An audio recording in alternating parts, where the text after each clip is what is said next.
wasn't sure whether to come back into this with a bit more sponge work or whether to just work with the brushes now.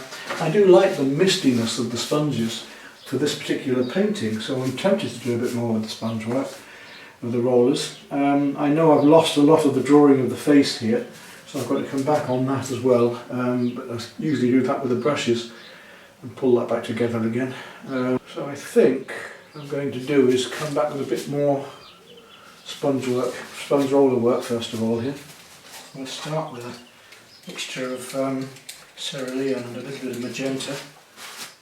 I often find that it's well to go away from a painting for a while and then come back to it, because very often you find you can see things more clearly having been away. Pattern work, just get the feeling of the pattern work a little bit with the roller. Try and build up a bit that way. Okay, so now we build up with the heavier coats of paint and thin them out as I go along as well. Start with a half inch flat and start working some of the lovely greens in, trying to find a bit of the pattern work. I'm using a mixture of heavier paint and tints, just blending it back in because I don't want to lose the effects that the roller gave, these lovely transparent effects. So I'm going to build up with both thick and thin paint, fat and lean as we call it.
Much closer key this time with the tones closer together.